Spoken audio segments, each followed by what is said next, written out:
Maylene gave a little smile at him, and Lucario blushed a little. "Wait, I need to see something here," Maylene said as she searched for something behind some trees. Everyone else looked at each other, and they went with her. "What is it, Maylene?"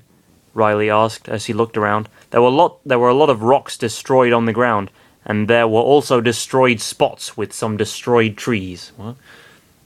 "This is where me and Lucario usually train together every day," she said. "Well, this place looks a little destroyed, you know," Chris said. "Pichu-P!" Pichu said. Really adding to it. Pichu said. "I know. It's because of all the aura spheres my Lucario have been shooting at me." Wait, your Lucario shoots aura spheres at you? Isn't that dangerous?" Riley asked, worried. She let out a small giggle. "Not at all. It's really fun." With those words, the eyes of Riley and Chris widened, but Cynthia was just staring at Maylene. That's because you have been kicking them back to Lucario, right?" Cynthia asked, smiling. "That's right," Maylene answered. "What?" Chris said. He looked at both Lucarios. "Is that even possible to do?" "I'm not sure if that can be done," Chris's Lucario said, shaking his head. "I don't know exactly either," Riley's Lucario said, shaking his head too. "That's the way we train together. He shoots his aura spheres at me, and I return them back to him so he can dodge them at time. We also meditate below waterfalls, between many other things," she said, excited. But then she sighed, looking at the clouds.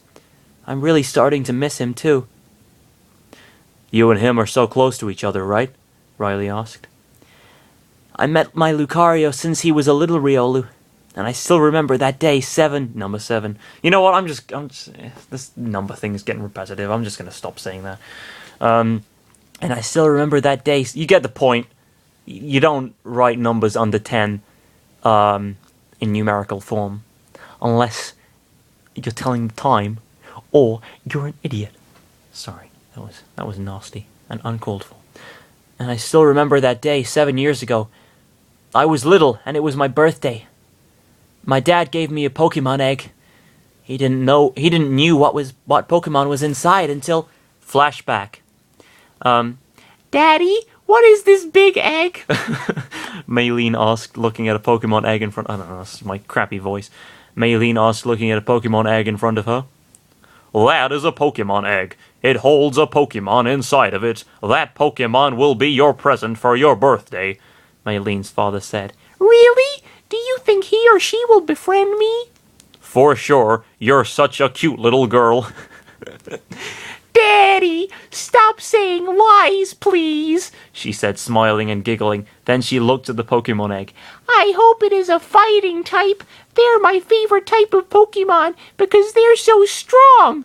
"Why do you want a fighting type?" his father asked. "Because I saw a fight with a Machoke against a Hitmonlee." What the fuck is a Hitmonlee? Whatever. And the Hitmonlee. Oh, is that the one with the legs? It's the one with the legs, isn't it? Okay, I am going to look it up, actually. It's the one with the legs, I think. I'm pretty sure it's the one with the legs. Let me just check that. Hitmonlee.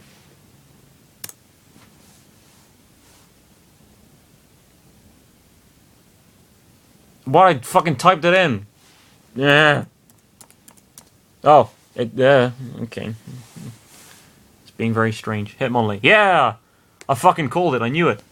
It's the Legman. Legman person. Fucking hideous alien Legman. I know that guy. Okay. "Because I saw a fight with a Machoke against a Hitmonlee, and the Machoke won because of his strength. I hope it is a Machop. I've heard it's the initial Pokemon to evolve into a Machoke." Just then, the egg was starting to shake. Just then the egg was starting to shake. Maylene glanced at the egg and she smiled. "It's hatching, Daddy! I didn't know if it would hatch so soon." "Let's see if you can get the type you were looking for," he said. The top of the egg was cracking. After shaking for a while, the egg was breaking up. Maylene was getting so happy, and finally, the egg hatched, but it wasn't a Machop. Instead, another Pokemon came from the egg, and he looked around confused. he said. Ree! He said, placing his hand near his mouth.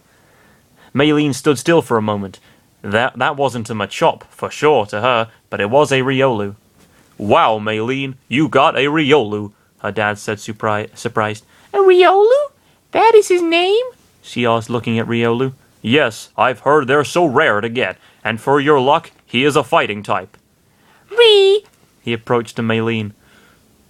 Maylene just stared at him for a minute, then she smiled, and she started to hug him tightly.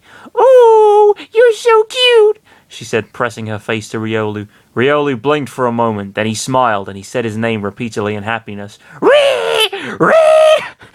Normies! Riolu! Ree! He said. See, you're already his friend. I hope you can train him well, her dad said.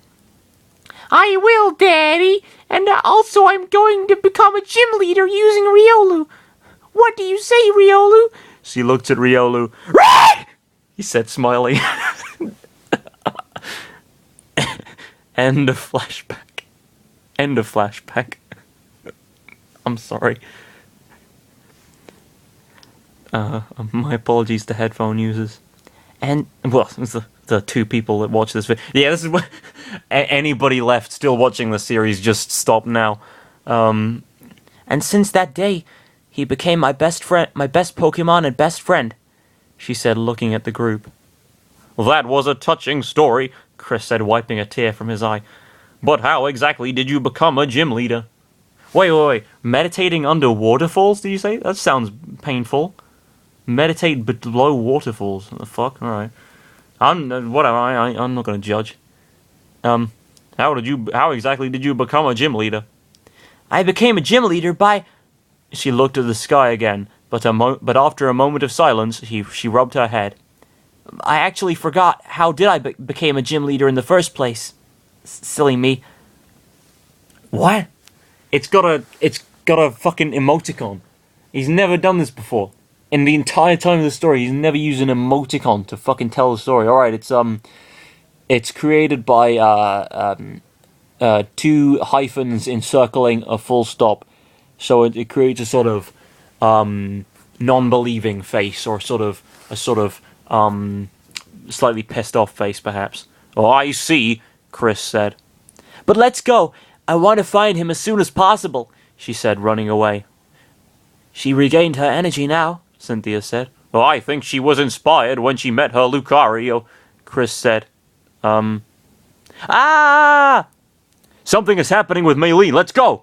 Riley said, running after Maylene. Chris, Cynthia, and both Lucarios followed him. When they found her, she was sat on the ground, shaking her head, because she was going to be rammed by a truck that had appeared on the road. Hey, you kid! Stop appearing from nowhere! A man said inside the truck. His hair was mysteriously light blue, and he was wearing an odd-looking spacesuit with a G on it. The same G was on the truck as the logo. Sorry, I wasn't looking at both sides, Maylene said in her defense, while Chris's Lucario helped her to get up. This made the man of the truck gasp. Oh no! Oh no! He said. What is it? A girl with the same mysterious light blue hair and spacesuit with the G asked at the side of them. Nothing but a G thing. Oh dear. With the G asked at the side of the man asked. When she saw the number two. Stop doing that. Two Lucarios, she gasped too.